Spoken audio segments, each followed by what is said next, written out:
Imaginez que vous êtes sur le point de découvrir un trésor. Il ne s'agit pas d'un bijou mais d'une clé si puissante qu'elle a le pouvoir de déverrouiller un nouveau monde de compréhension et de connexion. Et si je vous disais que vous aviez la capacité d'entrer en résonance avec le rythme de l'univers et qu'il existe des sons sacrés qu'une fois articulés dans une séquence spécifique vous conduisent dans un état de conscience éclairé.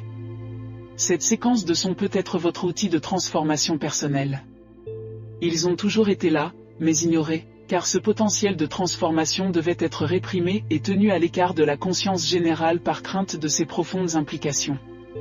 Cependant la communauté scientifique est à l'heure actuelle, en train de rattraper ces pratiques anciennes donnant crédibilité à ce que les praticiens spirituels savent depuis longtemps.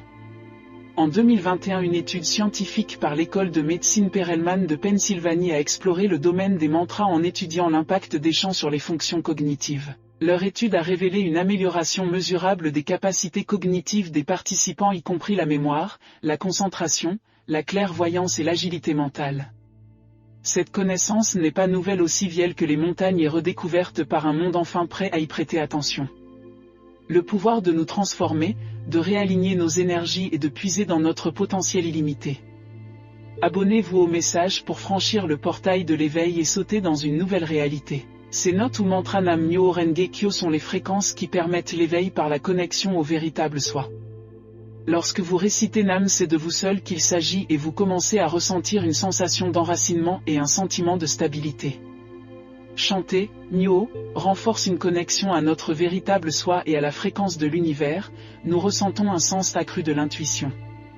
Avec Renge, nous sentons notre pouvoir personnel, Kyo, une clarté qui nous envahit. Chanter Nam Myoho Renge Kyo nous permet d'être plus connectés à notre être. Une vague de courage et de détermination nous envahit ainsi qu'une sensation de compassion et de gratitude qui se répand à partir de notre être. Des perspectives s'ouvrent et s'active une compréhension profonde au-delà du domaine physique, un sentiment d'unité avec l'univers. Ce mantra n'est pas arbitraire, il contient des séquences spécifiques qui peuvent être utilisées dans le cadre de la vie quotidienne. Ces formes uniques d'énergie sont générées à partir de la voix. Exemple en vocalisant le « O » de « Myoho », vous créez un champ d'énergie toroïdal, vous pouvez l'observer en soufflant de la fumée en formant un « O » avec vos lèvres. Vous ne faites pas que créer des sons, vous créez des modèles énergétiques spécifiques qui interagissent avec votre subconscient et qui le réencodent.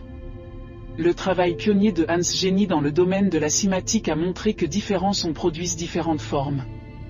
Ce mantra est un outil sonore puissant, ce n'est pas de simples mots ou notes. C'est une clé qui permet de comprendre et d'influencer ces énergies subtiles à l'intérieur et autour de nous. Lancez un caillou dans l'eau et vous serez le témoin de la danse captivante des vibrations. Les ondulations qui s'étendent loin du point d'impact sont une démonstration visuelle de la façon dont les vibrations se déplacent dans l'espace. Par essence, nous existons dans une mer de vibrations et de sons. Les témoignages des civilisations anciennes suggèrent qu'elles exploitaient les pouvoirs du son et de la vibration d'une manière que nous commençons à peine à comprendre. Ils personnifiaient ces concepts à travers leurs dieux intégrant la sagesse vibratoire dans leur mythologie. Ils concevaient nos poumons qui fournissent le souffle comme la déesse Isis, le larynx cet organe qui transforme le souffle en parole, comme Osiris, et enfin les cordes vocales qui vibrent pour produire le son à travers ce souffle, comme le dieu Horus. Ce trio représentait le pouvoir et le processus de création du son. Il traduisait métaphoriquement la transformation du souffle vital en communication et en connexion, en parole et en son. Il ne s'agissait pas seulement d'une simple conception imaginaire mais d'une compréhension profonde de notre existence fondamentale en tant qu'être vibratoire. Cette compréhension est une sagesse vivante dans laquelle vous pouvez vous aussi puiser en utilisant votre voix et le mantra pour générer des vibrations de guérison, de compréhension et d'éveil. Dans l'Inde ancienne, des textes comme les Upanishads détaillent le Nada Brahmau, le monde est sonore. Dans les ruines mayas et aztèques ont été trouvés des sifflets de pièces d'argile conçus pour produire des sons spécifiques. Les lignes de Nazca au Pérou semblent, vues d'en haut, correspondre à la disposition d'anciens dispositifs acoustiques, ce qui indique qu'elles auraient pu être construites pour créer des rituels basés sur le son et résonnant avec des fréquences spécifiques. Ces cultures anciennes avaient compris que tout dans l'univers, de la plus petite particule à la plus grande galaxie, résonne à sa propre fréquence.